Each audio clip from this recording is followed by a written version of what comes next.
personnel blunders. Yeah. The trade ups and the free agency. Let's go through each one. Yeah, they're just bad across the board, right? The trade ups to me are just symptoms of coaches falling in love with one player, and I think that's where you miss the personnel guy, because the one thing personnel guys know well is they know value. They understand value, right? Trent Baalke was smitten with Navarro Bowman in the 2010 draft. He still traded down 10 picks before he drafted Navarro Bowman. He did not stand pat and take Navarro Bowman. And to me, it's not that Trent Baalke is a good personnel guy or anything. It's just the fact that he had an understanding of value because he's worked there for a while. And the market. Right. Yeah. Right. And Kyle Shanahan, on the other hand, right, he's smitten with Brandon Ayuk before the draft. We have to get Brandon Ayuk. Well, trading up, if you look at it in the broadest terms, forget who Ayuk is, forget who Kyle Shanahan is. In what is widely regarded by every single person who knows a little bit of something as the greatest receiver draft ever. According to many people, there was like 20 very good wide receivers in that draft. Why trade up for one? Right. There's 20 good ones. Yeah. So, like, stuff like that, those are the little things, right? When you take it in a very broad perspective, they just don't have an understanding of value, and it starts with personnel, right? You go down the list, right, of their free agency signings. Let's do the list of the people they've traded up for real quick. Okay, Reuben Foster, C.J. Beathard, Joe Williams, Dante Pettis, Brandon Ayuk, Trey Sermon, Trey Lance, Ayuk. Yeah, Trey Lance. I forgot about him. Yeah.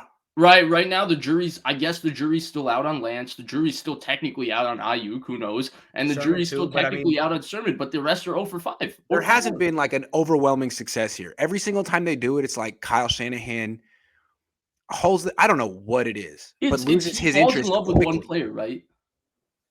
Huh? And I think that's their biggest issue from a personnel standpoint, and I think it happens the same thing in free agency. He fell in love with Jet McKinnon's skill set. So no matter what, they had to sign Jerick McKinnon. Had to. Jerick McKinnon wasn't the perfect, outside zone, inside zone runner. They had that guy, Matt Breida. He was brought in more for the pass game. I don't know. Big Weston Richburg, he was a good center. There's no doubt about it.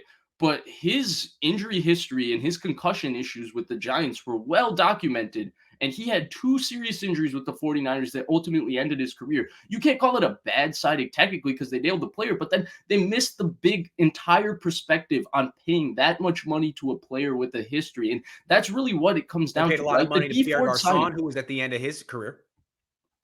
A lot of money to Pierre Garçon, who was at the end of his career. A lot of money to Malcolm Smith, who was never good. Right. He didn't even play. They've paid D Ford. I traded for D Ford, but then they extended D Ford, and they've given D Ford. I did the math today because it's been fun.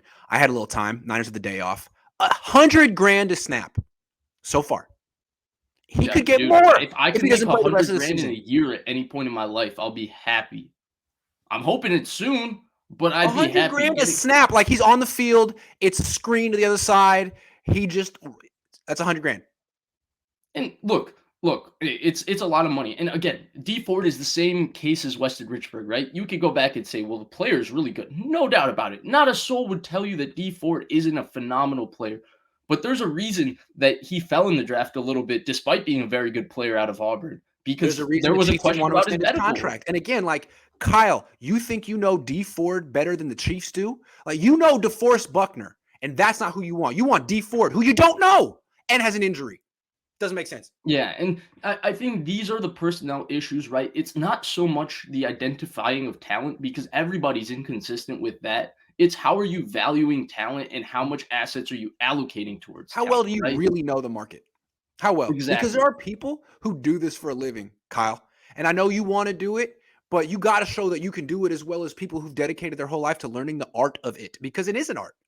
It's difficult. It's really difficult. And that's where, like, I think Martin Mayhew, I don't think he got enough credit in this front office as much as Adam Peters, because Adam Peters really, he's been kind of working his way up. John Lynch has zero resume for the job. Yet. But Martin Mayhew has experience. Right. Yeah. He was the one guy with experience, and I think a lot of Did he dip this year? Was he gone all offseason? He went to Washington.